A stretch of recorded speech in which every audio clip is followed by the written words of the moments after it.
Something I really look forward to, and it is never lost on me. We are so lucky to have Mr. Millennial Mike. He goes through all the comments, pulls out the spicies, pulls out the ones that maybe we should go deeper on. And of course, he pulls out one that he just likes to rib me on.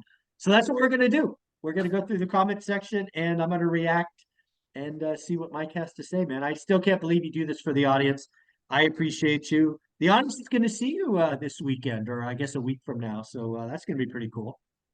I'm excited. I'm excited to be down in Vegas with you and Dion and Beth and the Lumberjack and all those people. It'll be a fun time. I think it's going to be an event that people talk about for a very long time and hopefully make a lot of good connections. But you're right. This segment is where we talk about the people in the comments. You got a lot of loyal people who watch. You got a lot of haters who watch, and this is their chance to be heard. So for those of you out there, if you leave a good comment in the future, it might get picked up. If you leave an angry comment, it might get picked up. And if you always just want to DM me on Instagram and say, can you ask Mike to talk about this topic? We do that too. So what we're going to talk about first, as Mike said, we do like spicy things. He made one of his viewers look stupid. So this one comes from Randy. This one comes from Randy Randall, 2148. He says, Mike, I was embarrassed yesterday by my realtor in LA. I heard from you guys so many times that prices haven't dropped year over year, and I believed it. But then he showed me the St. Louis Fed numbers from the U.S. fourth quarter of 2022 to fourth quarter of 2023, and gulp, at the end of 2022, median price was $479. End of 23, it was $417. That's a $62,000 price drop in 12 months, or about 13% in 1 year nationwide. I stupidly tried to comment that maybe it wasn't January to January or something like that. And again, if he and I are reading the chart correctly, that sure does seem like a double-digit loss in 1 year. What gives? Well, the first thing I want to say is you're not alone. That chart, which people may not remember, also caused the lumberjack landlord, no, I'm sorry. Yeah, the lumberjack landlord to celebrate a little early. If you guys don't remember, the lumberjack landlord called for a 10% decline in home prices. He sent that to me, Dion, and I believe you about 3 months ago, right, saying, ring a ding ding, Michael, you owe me $1 because home prices are down double digits. Well, like the lumberjack, like I think he said Randy, like his agent, they are being misguided by misunderstanding the data in that chart. So again, folks, this is a chart the doomers and the crash bros love because it is technically accurate and also means very little in reality. What is it? If you actually look at the St. Louis Fed chart and look at the footnotes, it will tell you it is only new home prices. It says home prices, but the data is new home prices. And as I have said many times, new home prices are going down because they are getting smaller. Home affordability is horrible, so people are trading down. And yes, the median home price of new home sales, for lots of reasons, has gone down 13%. But new home prices is not existing home sales. Somebody who looks at that chart and says, look, existing home sales are down 13% is an idiot or just generally mistaken. So that chart is not and has never been, and the lumberjack does not get $1 for quoting the wrong freaking chart. That chart is not existing home sales. So stop using the wrong chart. That is my feedback. At least Randy can take a little bit of comfort in the fact that he was not the only one victimized by fake news. No, I think Randy generally didn't know. And like the lumberjack, dude, you were on the tweet. The lumberjack was celebrating. Right? He was cashing his dollar.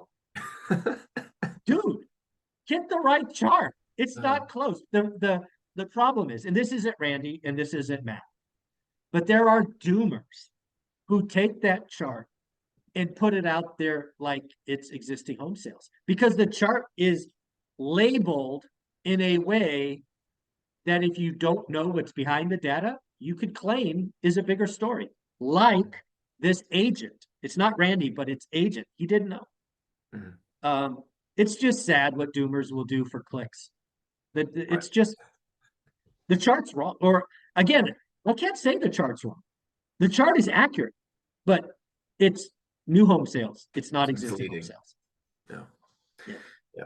Well, speaking of the lumberjack, Dion, and yourself, one of the questions we got this week was from Ruby Yatkan, if I pronounced that right. Sorry about that.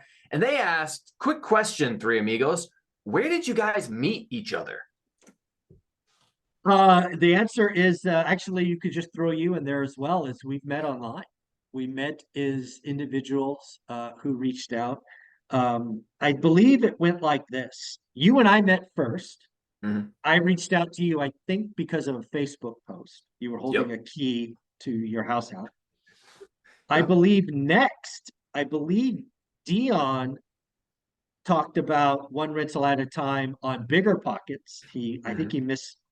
I think he said my name wrong, as I recall. And then the lumberjack reached out shortly thereafter. Mhm. And I think we did a lot of things solo for about a year. Right. And then we started collaborating together because we realized our message is stronger together. So Mhm. I have personally met you twice, Yep. Dion in person twice at the same events, at the Fresno event, and then once at my office in Mountain View. And I've never met Matt in person. This upcoming weekend will be the first time we meet in person. So yeah, it's pretty cool what you can do with today's technology. Yeah.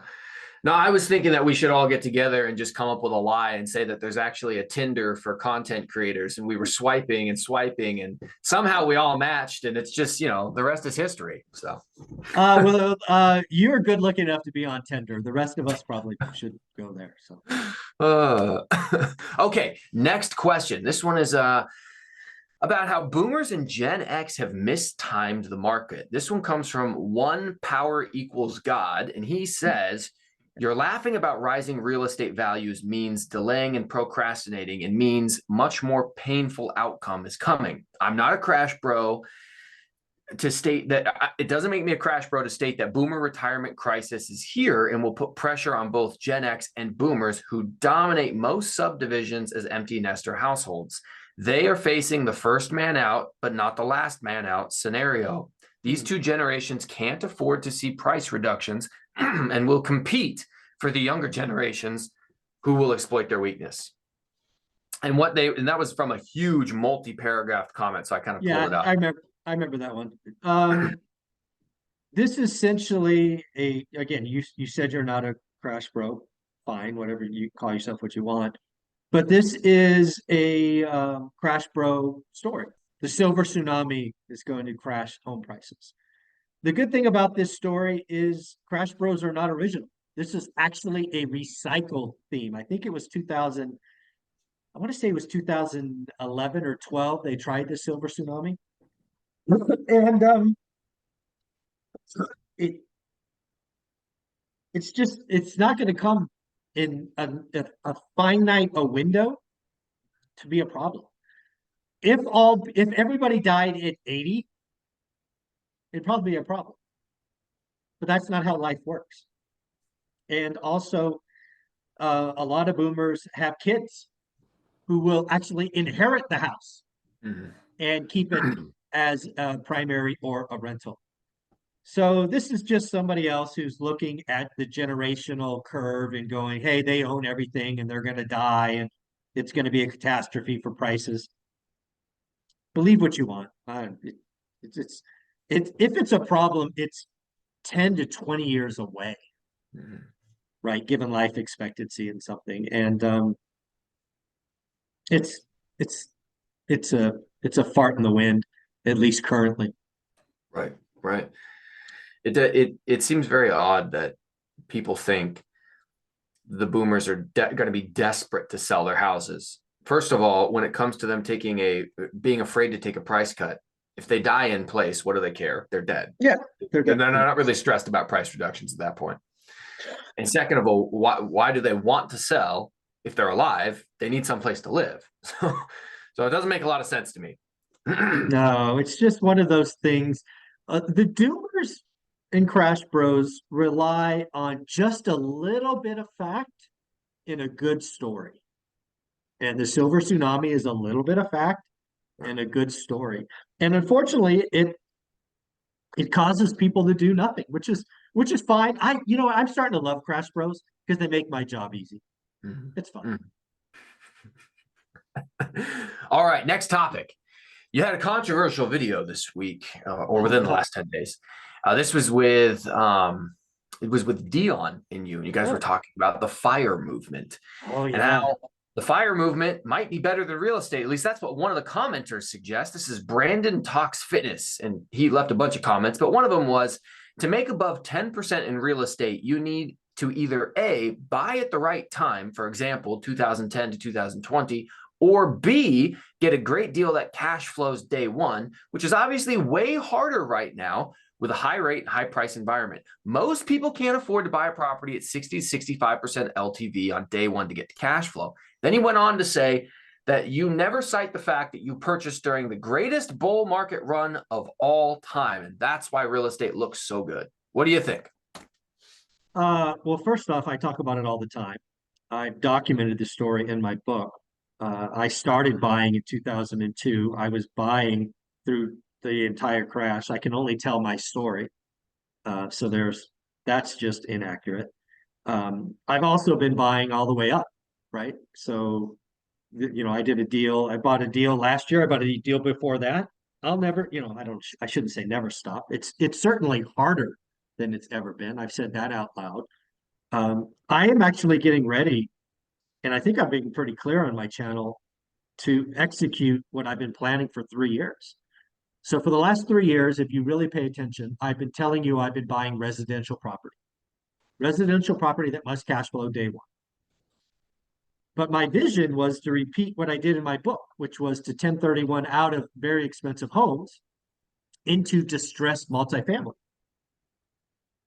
And I plan to do it again sometime in 2024, 2025, or 2026.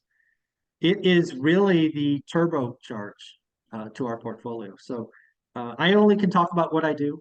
He's absolutely correct. It's easier. It's been easier. Today's the hardest, not impossible. If you're a stock guy, go be a stock guy. I really don't care how you build wealth. If you're going to do it in stocks, by all means, go for it. But if you're going to tell me you can't do it in real estate, I talk to millionaires every week that prove that's not true. So you can go. People just, I'm getting really, really focused on the fact that I am not in the convincing business. I will tell you what I do. I will find other amazing individuals that tell what they did. And if I'm not your cup of tea, fine. There's lots of people out there. So to Brandon's point, when he says it's harder and harder to find cash flowing properties day one, I will agree with him. It is very, very difficult right now. Rates, prices, 100%. However, finding a great deal has never been easy. And some of the metrics is what you might be looking at as a great deal change over time. But something that you told me in our very first conversation ever was you need to network more. And that's something that you hear repeated all the time over and over again in real estate advice arenas. People give that advice out, but I think it really goes over a lot of people's heads, and they don't understand how absolutely monumentally important it is to actually network more. The last several deals I've purchased came from my network and came off of the MLS. I closed. So to answer Brandon, it was only good to buy 2010 to 2020. Well, in October of 2023, 4 months ago, I closed on a seller finance deal that only required $3,000 down, 0% interest, $400 a month payment on a property that I'm going to 3x the value because I'm doing a little bit of value add to it. So those deals are out there. To his point, it's harder to find them. And it's not just about putting more money down. It could be about putting more work behind your networking and then seeing if deals come that way. Hey, Brandon, you should go buy stocks. It's okay. It's not for you, bud. It's all right. And you know what? As Dion loves to say, if they want to make fun of us and call us names, at least we can wipe our tears with these hundreds instead of instead of the tissues that the stock guys are using. So, Yeah, well, I'll throw my balance sheet up against any of them. It's fine. Let's go look at the uh, scoreboard together. okay. All right. Here was a never before asked question. At least that's what they said in the comments. And I actually think they're correct because I've never heard you specifically answer this. Though when you gave the answer, I don't know if you answered their questions. This one comes from Whoops. at MJF5049. And he says, never asked question, I think. He says, when you 1031 from 8 to 80, did you vacate the houses? Oh. And so I think he was asking, did you sell all of those houses while they were vacant, or did you sell them with a tenant in place? Okay. Yeah. So a 1031 exchange, for what people may or may not know, is something that's generally called a like-kind exchange. So I sold my 8 houses as rentals to other investors. So I sold them occupied with signed leases. They were sold to investors, not owner occupants. So no, I did not vacate them. In fact, the houses I sold probably would have been worth less if they were vacant. So I was doing a like-kind exchange from rental to rentals. Why do you think they would have been worth less? Well, I would have had to repair them, right? So I would have netted less, I guess I should say. Right. Gotcha. I would have had to update them. But at selling them occupied with signed leases, I didn't have any make-ready costs or any of those things. So my next follow-up question on this topic is, do you prefer to buy your single-family rentals occupied or unoccupied? Well, I have 2 answers for this. During the pandemic, when we had the foreclosure or eviction moratorium, I would rather buy them vacant. Most of my career, I didn't care. But yeah, during that eviction moratorium, yeah, I had to get a screaming deal, which I did on a couple. I think I bought 7 or 8 during that. 2 of them were occupied. One of them took me a year to get the tenant out, so that sucked. But yeah, I would rather today. I don't care either way. But during the moratorium, yeah, I would buy them vacant, or I'd get a screaming deal. Interesting. I've noticed that it seems to me when I'm buying a property that's currently got a tenant in it, that's almost guaranteed to be one of the contributing factors as to why the seller is selling. You can almost say, oh, they're selling. This probably is a problem tenant. I should plan for an eviction. And unless they can provide rent rolls that show consistent payment. So in my opinion, I like buying empty because I know I'll put a tenant in there that meets my qualifications and then I'll be happy with it. Yeah, at the end of the day, I go back to a great deal. And if I'm getting a great deal with a problem tenant, I've done enough evictions. It doesn't bother me. I'm not going to pay the same price. That was something you didn't ask, right? You give me the same exact house with a troubled tenant or vacant, I will pay more for vacant. But that doesn't mean my return's different. Maybe I get a huge discount, by buying it with a problem. I mean, that's part of the fun. Right. And I actually just negotiated that myself. I'm doing a 6-plex deal and partially occupied, partially unoccupied. And I was able to sit there and say, you have not provided me the rent rolls you told me you were going to provide. And we both know what that means. Yeah, if you can't provide them and the seller won't give them to you and is mad that you're asking, we both know what that means. So, Mr. Wholesaler, you can tell the seller to drop their price or you can drop your commission. It's up to you. And they ended up coming down because it was easier for them to just drop their commission on the wholesale, another $10,000 to fund my potential future eviction. So there you go. All righty. Okay. Luxury will lead the crash. Hank Duncan, 2665, he says, Mike, if prices are coming down in the higher end market, won't that have a market-wide trickle-down effect? No, absolutely not. The luxury market is, and again, let's define luxury. I put luxury at 2x the median for wherever you live. So it might be 800 grand in Fresno. It might be 2 million in San Jose. But if you're 2x the median, that's just a different animal. They typically have wealth other places or they're business owners or something. If they get nervous or scared or whatnot, it could be a second or third home. It's a luxury homes are very, very. In fact, you could see luxury fall 10 or 15% and entry level goes up 5%. It's a supply and demand equation. And there's not enough supply at the low end, lots of ready demand. The luxury market, typically speaking, is an optional purchase. No one has to buy a luxury home. it's an optional purchase. So yeah, no, they're not connected. Yeah. Yeah, I think people get confused when we see a lot of transactions going away above the median, but yet we still see things going gangbusters below the median. And then when you try to average out the entire housing market, you kind of get some weird data. But if you look at different segments, because I see it all the time in my market of Indiana, we're looking at a lot of properties that are 150,000 and under. Well, there's some pretty good competition down there because everybody can afford it. Then you go to, as you said, 2x the market for Indiana, which is 300,000 or 400,000. Well, that's the luxury out there. And I know, crazy, right? That's the low end here in Seattle, the very low end. That's the cardboard box on the street with a homeless guy end in Seattle. But Yeah, there's things sit for a lot longer because there's way less people who are looking in that market. there you go. All right, the very last question. And this is one that I keep seeing happen over and over again. It's an amalgam of different sentiments that I've read. And that is the ongoing debacle with insurance. So are you having any trouble getting new insurance for any of your properties? Or are you seeing massive increases or insurance providers dropping you from any of your existing plans? So I've been pretty clear on this. I've had 2 cancellations already. Each of the cancellations. So I want to be clear.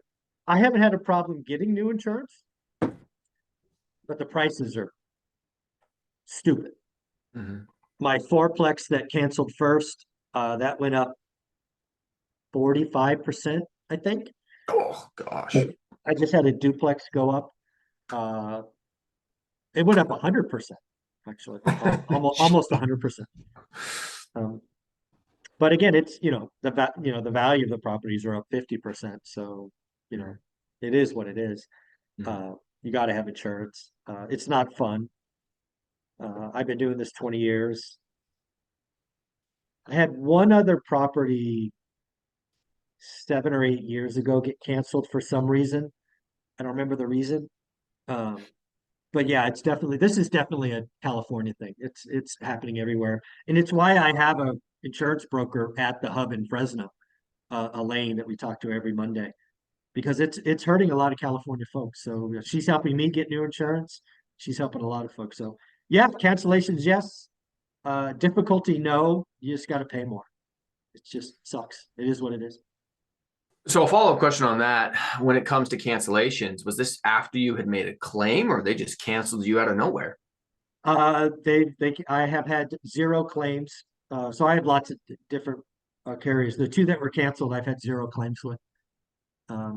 Across the portfolio, right? So I have bundles with people. So 0 claims. They're just leaving California. The insurance carriers leaving California. They're canceling everyone, or probably most people. And I was just one of them. Yeah, one of them got hit.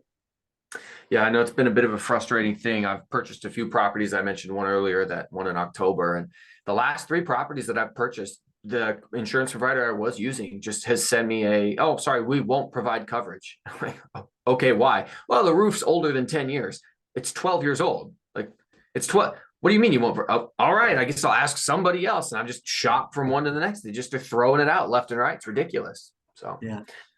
Yeah, the insurance companies in California have a real problem. And again, Elaine talks about this a lot. There's some government rule that prevents insurance companies from raising rates by some percentage. And given the wildfires and issues in California, they can't be profitable. So their only option is to leave. So it makes complete sense. California's government needs to change some rules. Otherwise, we'll have no ability to get insurance, and that's not good for anybody. Yeah. Yeah. Well, Mike, those were all the questions that we had for today. We do have a couple of videos we're going to react to that people sent. And again, I'd encourage anybody, if you want Mike to either react to your comment, or if you have a video you've seen and you want him to react to, send it to me, send it to him. We'll make sure we get it queued up. Well, I want to ask you a question now before we end. Sure. You have undoubtedly heard that the lumberjack is retiring. His last day at work will be the 14th, I believe, or 13th, something like that. Yep. Which means of the Avengers, you're the last guy standing. You're going to start to get the Pink Panther from all of us, which is, of course, our inside joke. Have you ever stepped back and said, you know what, I'm going to do this until this, or this until that, or what does Mike's time frame look like? So, as I told you before we started the call, I made the ultimate mistake. I just got a promotion at work. Awful, terrible. Awful. Terrible, terrible. So for those of you guys out there who don't know, I'm a police officer, and I've been a regular line officer for 9 years, and I just promoted to the rank of sergeant as of a couple of days ago, which is cool. It's nice. It's nice to have a new challenge. Obviously, there's a pay increase with it, new responsibilities. And for those of you also who don't know, I've been a regular police officer, but I'm also on the SWAT team.